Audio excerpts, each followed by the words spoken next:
दोस्तों नमस्कार, मैं डॉक्टर हरकेश और आज आपके समक्ष एक बहुत सुंदर प्रश्न है कि भक्ति आंदोलन के उदय के प्रमुख कारणों को स्पष्ट करते हुए इस काल की प्रमुख पृष्ठभूमि पर प्रकाश डालिए।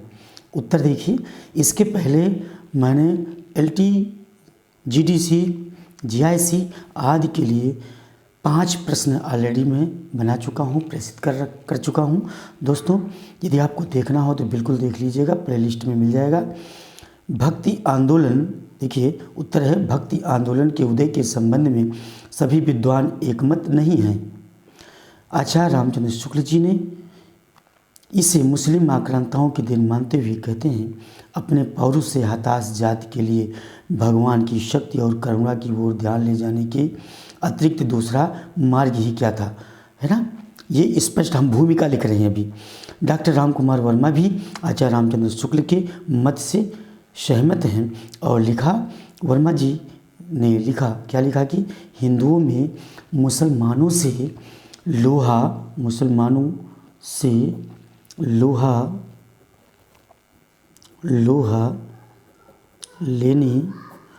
लेने की शक्ति नहीं थी।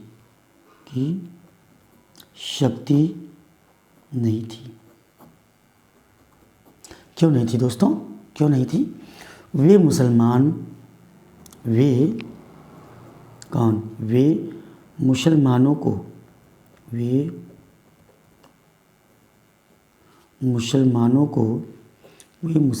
को ना तो पराजित कर सकते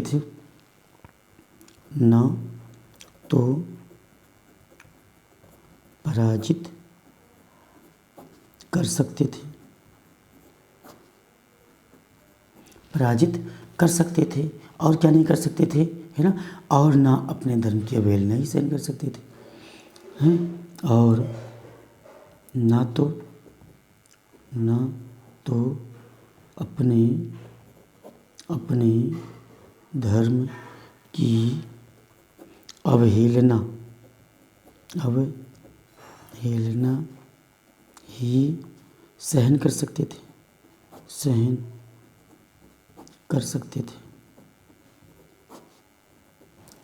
क्या नहीं कर सकते थे? वे ना तो मुसलमानों को पराजित ही कर सकते थे और ना अपने धर्म की अवहेलना ही, है ना, सहन कर सकते थे। इस असहाय अवस्था में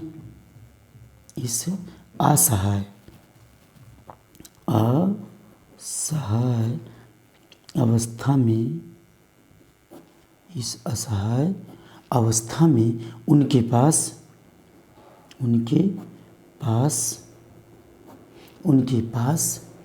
ईश्वर से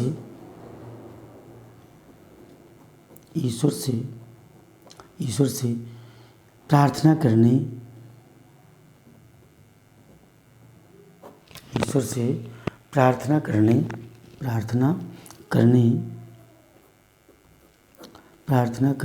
के अतिरिक्त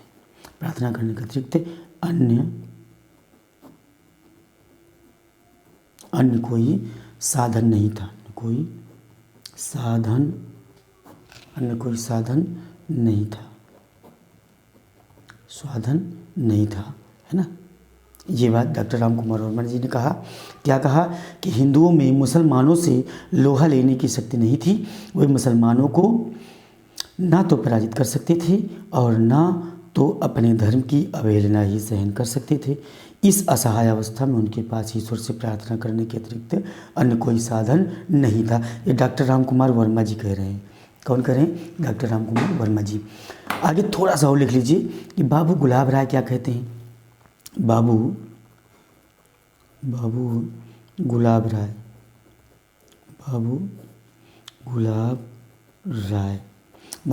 राय भक्ति आंदोलन को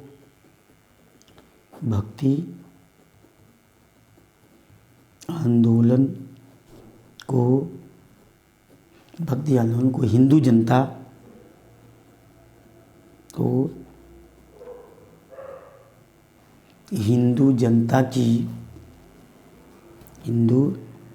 जनता की पराजित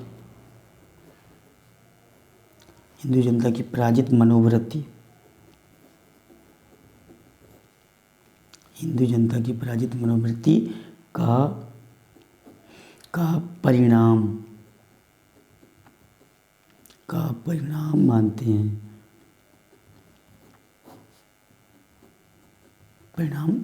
हैं, देखिए बाबू गुलाब राय भक्ति आंदोलन को हिंदू जनता की पराजित मनोवृत्ति का परिणाम मानते हैं। ये कौन कह रहा है? बाबू गुलाब राय, है ना। डॉक्टर ताराचंद महोदय भी इसे क्या कहते हैं? डॉक्टर ताराचंद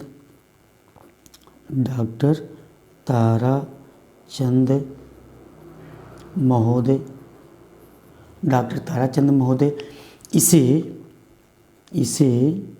इसे अरब आक्रमणकारियों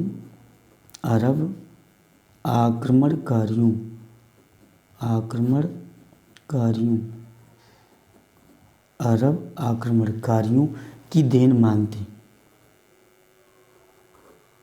ताराचंद महोदय इसे अरब आक्रमणकारियों की देन मानते हैं। कौन मानते हैं? ताराचंद महोदय मानते हैं। ठीक है। और आपको बता दें कि बेबर हैं, कीथ हैं, जॉर्ज ग्रियर्सन हैं, अब्राहम जॉर्ज ग्रियर्सन, जिन्होंने the modern vernacular literature of Hindustan लिखा था। ये तीनों ने मिलकर के इस भक्ति आंदोलन के उदय को ईसाइयत की देन मान लिया था। किसने? तो बेबर, कौन? बेबर हैं, कीथ हैं, है ना, और ग्रियर्सन, है ना। नाम क्या है पूरा? ग्रियर्सन, अब्राहम ग्रियर्सन, है ना। बाबर, कीथ और ग्रियर्सन आदि ने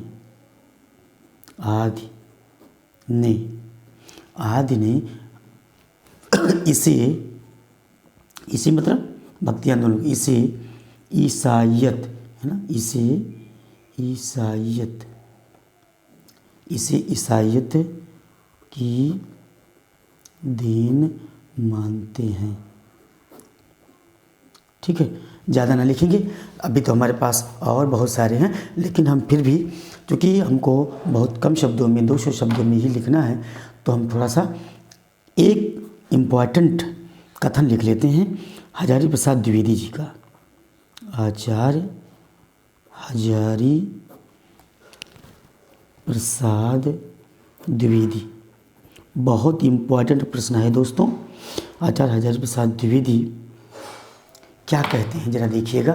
आचार्य हजारी प्रसाद द्विवेदी का कथन हमको बहुत पसंद आता है, आपको भी पसंद आता हो तो आप लोग कमेंट करिएगा, है ना। भक्ति आंदोलन को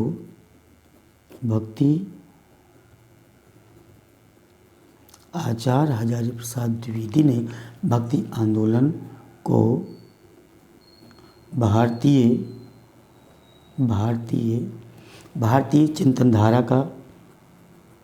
भारतीय चिंतनधारा का स्वाभाविक विकास माना।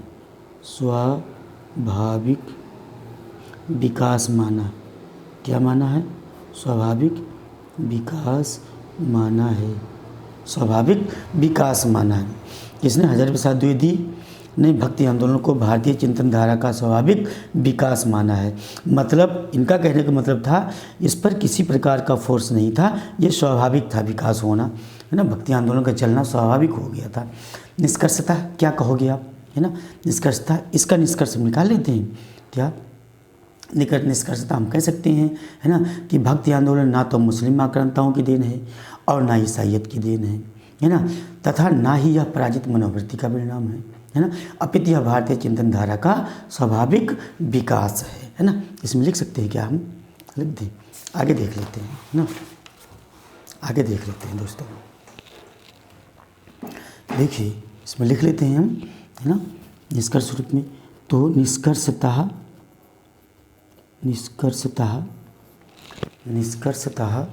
क्या हम कह सकते हैं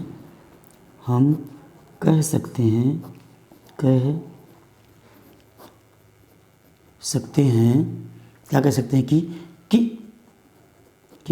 भक्ति आंदोलन, कि भक्ति आंदोलन, कि भक्ति आंदोलन, है ना। भक्ति आंदोलन क्या है? ना तो मुस्लिम आक्रांताओं की देन है, ना तो मुस्लिम आक्रांताओं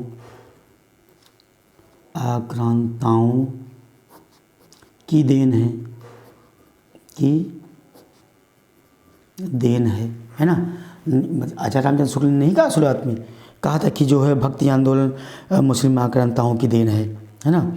अपने पौरुष से हताश जाति के लिए, है ना, भगवान की शक्ति और करुणा के अतिरिक्त कोई दूसरा मार्ग ही क्या था, यह आचार्य रामचंद्र शुक्ल का हम कथन लिख चुके हैं आगे, है ना। तो ही बात कह रहा है, निष्कर्षतः हम कह सकते हैं कि भक्ति आंदोलन ना तो मुस्लिम आक्रांताओं की देन है और ना ईसाइयत की देन है, और ना ईसाइयत की देन है। किसकी?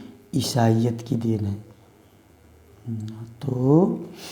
ना तो यह मुस्लिम आक्रांताओं की देन है और ना ईसाइयत की देन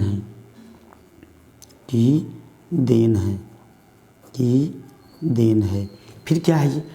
और ना ही, है ना, और ना ही, फिर क्या है? और ना ही यह पराजित मनोवृत्ति का परिणाम है, और ना ही यह पराजित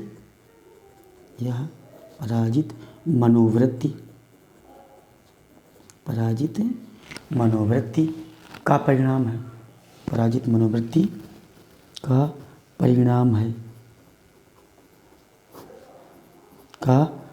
है। फिर आखिर है क्या यार? अपितु क्या है? अपितु अब लिखिए क्या है? यह भारतीय चिंतन धारा का,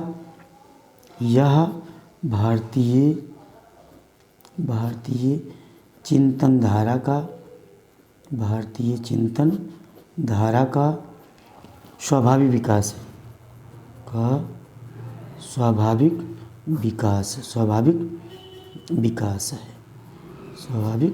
विकास है ना। ये क्या है? भारतीय चिंतन धारा का स्वाभाविक विकास है। अंततोगत तो हमने क्या सिद्ध कर दिया कि आचार्य प्रसाद द्विवेदी का ही जो कथन है, जो मत है, वही सर्वमान्य होना चाहिए। अब दोस्तों हम लिखेंगे भक्ति आंदोलन की पृष्ठभूमि। भक्ति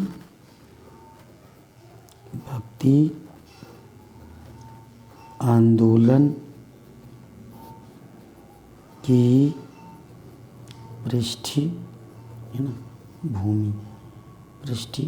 पृष्ठभूमि, भक्ति आंदोलन की पृष्ठभूमि, है ना। इसमें सबसे पहला कथन हम लिखते हैं सामाजिक पृष्ठभूमि। नंबर 1 कौन से लिख लेंगे? सामाजिक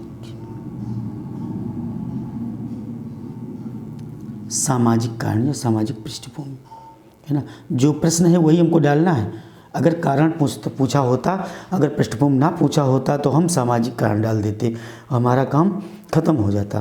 पृष्ठभूमि है तो पृष्ठभूमि डालेंगे ना, कि सामाजिक कौन कौन सी पृष्ठभूमि है कि जिसकी वजह से भक्ति आंदोलन का उदय हुआ, वो कौन से कारण है, कौन सी पृष्ठभूमि रही है जिसकी वजह से भक्ति आंदोलन का उदय हुआ, ये आपको सिद्ध करना है।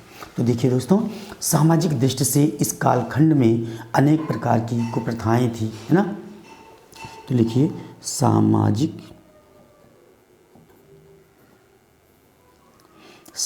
दृष्टि से इस कालखंड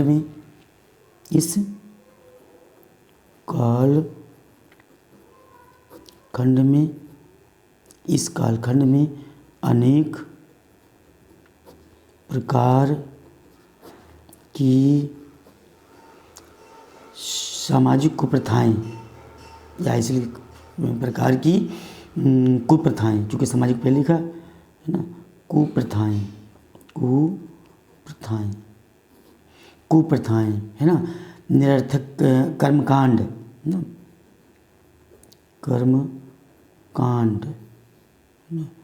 यानी कि कुप्रथक निरर्थक कर्मकांड, है ना। जातीय मतभेद, जातीय भेदभाव, और क्या हो सकता था? अंधविश्वास, अंधविश्वास, अंधविश्वास, है ना, इत्यादि का बोलबाला था, इत्यादि का बोलबाला था ना, इत्यादि का क्या था? बोलबाला था, है ना, इत्यादि का बोलबाला था। और जिससे सामाजिक जीवन अस्त व्यस्त हो गया था, जिससे सामाजिक जीवन अस्त व्यस्त हो गया था, अस्त व्यस्त हो गया था, है ना। जब सामाजिक जीवन अस्त व्यस्त हो गया था, बहुत सारी परेशानियां थी, जैसे पर्दा प्रथा, सती प्रथा, बहुविवाह, बाल विवाह, है ना, स्त्री शिक्षा का अभाव, हिंदू मुस्लिम भेदभाव आदि बुराइयां भी समाज में व्याप्त थी।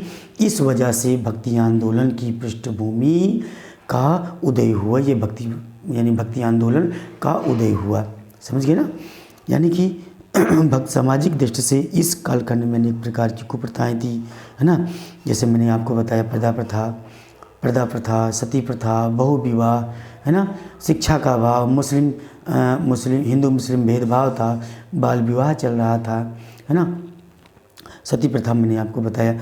तो इस प्रकार की बहुत सारी समस्याएं थी जिसकी वजह से यह भक्ति आंदोलन का उदय हुआ। तो दोस्तों अब दूसरा लिख लेते हैं हम, राजनीतिक, है ना, राजनीतिक पृष्ठभूमि क्या थी? राजनीतिक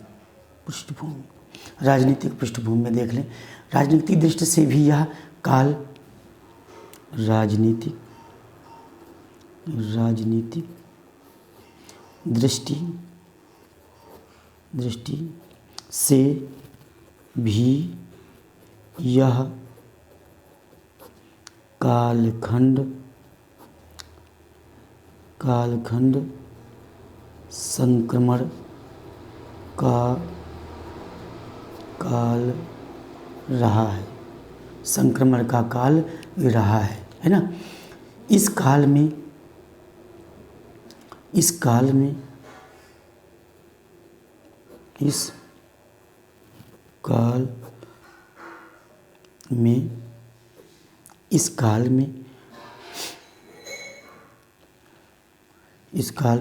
मुगल वंश की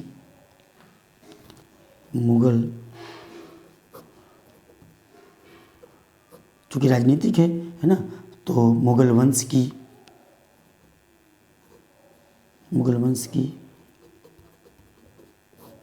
स्थापना के साथ ही जब मुगल वंश की स्थापना हुई तो क्या हुआ था? मुगल वंश की स्थापना के साथ ही भारतीय इतिहास में क्या हुआ? भारतीय इतिहास में एक नया युग आया ना। मुगल वंश की स्थापना के साथ ही भारतीय इतिहास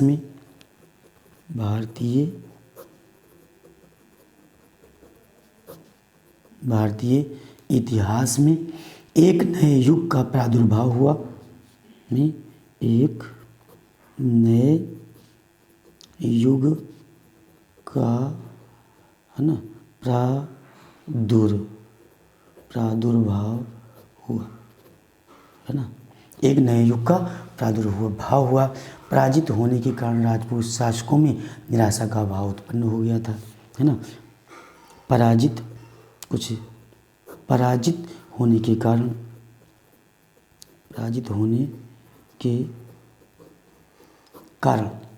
के कारण राजपूत सारी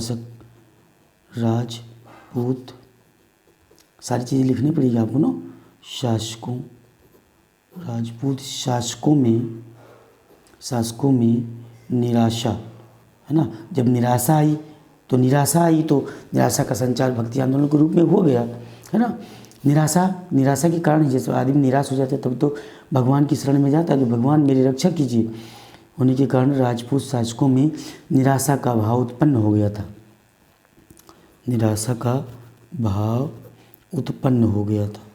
है ना, उत्पन्न हो गया था। है ना, उत्पन्न हो गया था। यानी राजनीतिक दृष्टि से भी यह काल संक्रमण का काल था, यानी अराजकताओं एवं विशृंखलताओं का काल था। आप लिख सकते हो ना कि राजनीतिक दृष्टि से भी यह काल अराजकताओं एवं विशृंखलताओं का काल था। भारतीय इतिहास में यह काल हिंदू जाति के पराभव और असफलताओं तथा मुसलमानों के उत्कर्ष का काल था। भारतीय इतिहास का यह काल हिंदू जाति के पराभव का काल था, हिंदू जाति की असफलताओं का काल था, है ना, और मुसलमानों के उत्कर्ष का काल था। जब मुसलमान का उत्कर्ष हुआ तो हिंदू जाति परेशान हो गई और वो भाग करके कहाँ गई, भगवान की शरण में चली गई। तो ये भी एक महत्वपूर्ण कारण बन गया। अब दोस्तों अगला प्रश्न लेते हैं सांस्कृतिक। कौन सा ले लेते हैं, धार्मिक ले लेते हैं। कौन सा लेते हैं, धार्मिक कारण क्या था। धार्मिक कारण बहुत इम्पॉर्टेंट कारण प्रश्न है। धार्मिक कारण या धार्मिक पृष्ठभूमि कर सकते हैं ना, धार्मिक इसको हटा दें, पृष्ठभूमि है तो पृष्ठभूमि लेते हैं। पृष्ठभूमि, धार्मिक पृष्ठभूमि क्या है। धार्मिक पृष्ठभूमि में, धार्मिक पृष्ठभूमि में थोड़ा बात करेंगे कि जो धर्म से संबंधित बातें थी, है ना, तो धर्म से संबंधित कुछ बातें होनी है ना, कि जो धर्म कौन सा चल रहा था उस समय, बौद्ध धर्म था, सबसे पुराना धर्म था, है ना। बौद्ध धर्म फिर आगे जा कर के कई भागों में विभाजित हो जाता है, कई शाखाएं उसकी बन जाती हैं, है ना। धार्मिक दृष्टि से तत्कालीन समाज हिंदू भी थे, बौद्ध भी थे, जैन भी थे, मुस्लिम थे, इत्यादि थे, है ना। लेकिन वो सब विविध अंगों में विभक्त थे, है ना। कोई जादू कर रहा है, टोना कर रहा है, कोई कुछ कर रहा है ना। तो सब अपने अपने अस्त व्यस्त स्थिति में पाए गए थे उस समय, है ना। तो भी एक कारण बना, धार्मिक पृष्ठभूमि भी एक महत्वपूर्ण कारण बना भक्ति आंदोलन के उदय में। थोड़ा सा लिख लेते हैं। धार्मिक दृष्टि से, धार्मिक दृष्टि से, धार्मिक दृष्टि से, धार्मिक दृष्टि से क्या, धार्मिक दृष्टि से तत्कालीन समाज, तत्कालीन समाज, तत्कालीन समाज हिंदू, बौद्ध, जैन, हिंदू भी थे, है ना, हिंदू, बौद्ध, और कौन थे, बौद्ध थे, हिंदू, बौद्ध, है ना, मुस्लिम, है ना, मुस्लिम, और कौन थे, जैन, ये सब थे ना, है ना, इत्यादि इत्यादि इत्यादि विविध इत्यादि विविध अंगों में विभक्त थे, विविध अंगों में विभक्त थे, विभक्त थे, विभक्त थे, समझ गए ना। इत्यादि विविध अंगों में विभक्त थे। जादू, टोना, झाड़ फूंक, है ना, जादू, टोना, है ना, झाड़ फूंक, है ना, मंत्र तंत्र, है ना, मंत्र तंत्र इत्यादि में लोग विश्वास करने लगे थे। इत्यादि में लोग विश्वास करते थे, विश्वास, इत्यादि में लोग विश्वास करते थे और इनका विश्वास इस तरफ बढ़ गया था, है ना। बौद्ध धर्म सिद्धों की योग साधना और हठ योग का प्रभाव भी उस समय आप देख रहे थे, है ना, बहुत ज़्यादा आक्रांत था। तो ये भी एक महत्वपूर्ण कारण बना, है ना। यानी उस समय बौद्ध धर्म नाथों सिद्धों की योग साधना और हठ योग के प्रभाव से समाज आक्रांत था, है ना। इसको लिख लीजिए, बौद्ध धर्म बहुत महत्वपूर्ण है ये तो। बौद्ध धर्म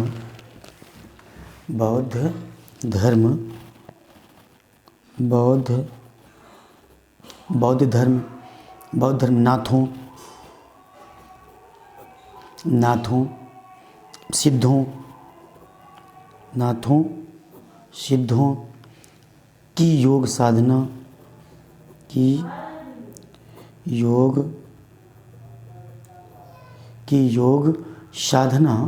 किसकी थी, बौद्ध धर्म नाथ सिद्ध दोनों में बटा हुआ था, तो इसकी जो योग साधना थी वो भी एक कारण था।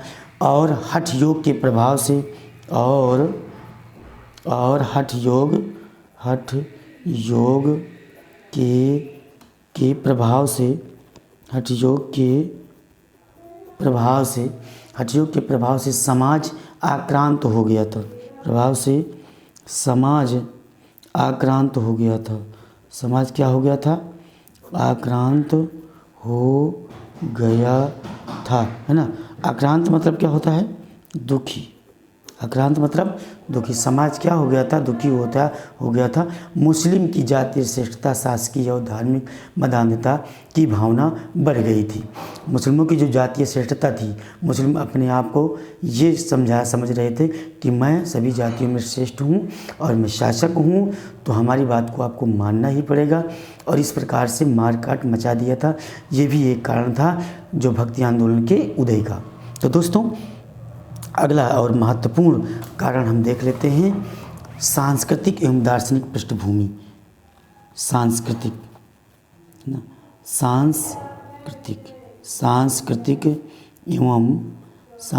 एवं दार्शनिक पृष्ठभूमि, है ना। एक महत्वपूर्ण है पृष्ठभूमि।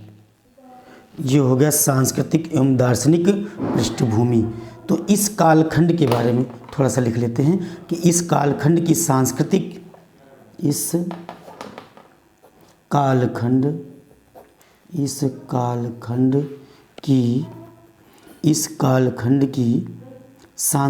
एवं दार्शनिक पृष्ठभूमि में सांस्कृतिक एवं दार्शनिक पृष्ठभूमि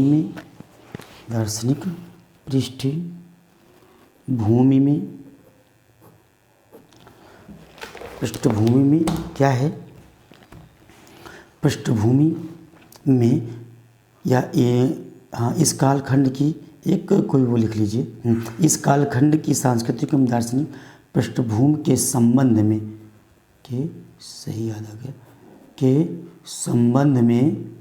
के संबंध में एक कथन डॉक्टर भागीरथ मिश्र का लिख लीजिए पहले, है ना। एक ही लिखा देते कि संबंध में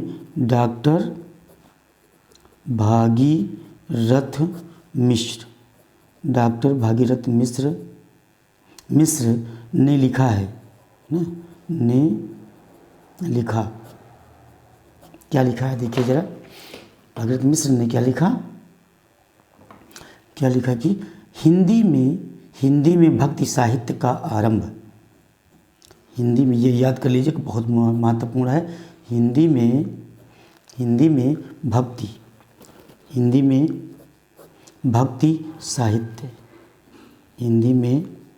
भक्ति साहित्य का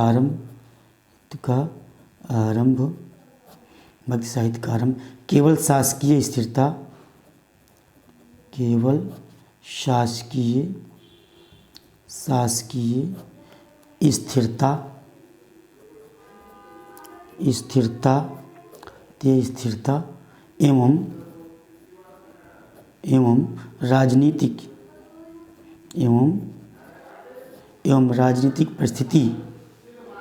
एवं राजनीतिक परिस्थिति, है ना, राजनीतिक परिस्थिति का परिणाम नहीं है।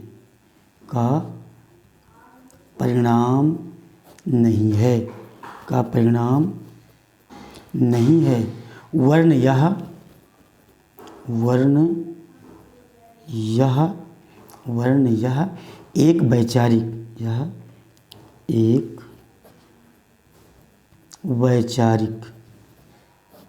वैचारिक एवं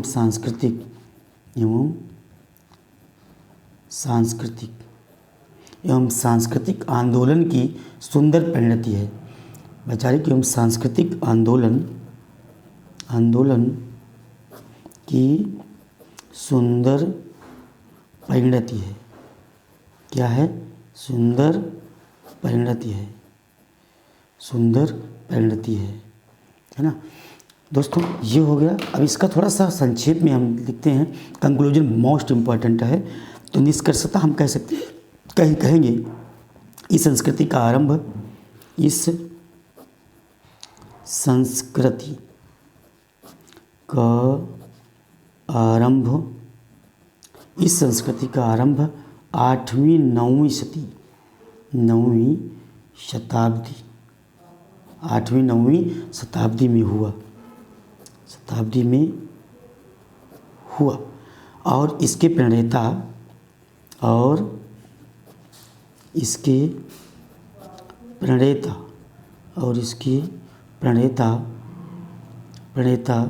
थे कौन थे? सब लोग जानते हैं, शंकराचार्य। जानते आप हैं, लेकिन बस उसे नोट करना है। प्रणेता थे शंकराचार्य। उन्होंने अद्वैतवाद,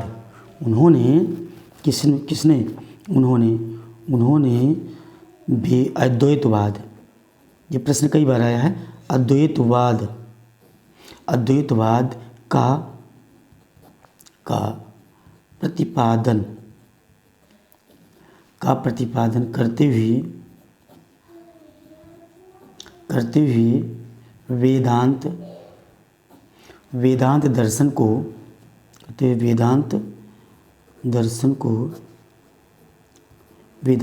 को क्या किया? वेदांत दर्शन एक नया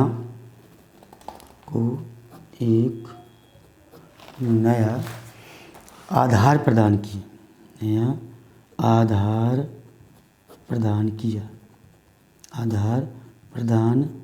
किया। बहुत इम्पोर्टेंट अब है, ध्यान दीजिएगा। शंकराचार्य की जो आप लिख रहे कंक्लूजन, ये मोस्ट है। शंकराचार्य की इस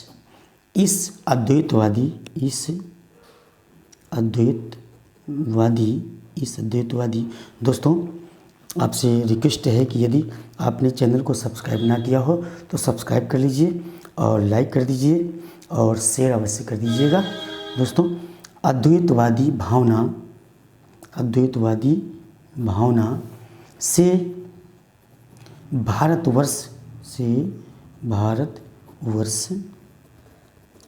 भारतवर्ष उत्तर से दक्षिण एवं पूर्व से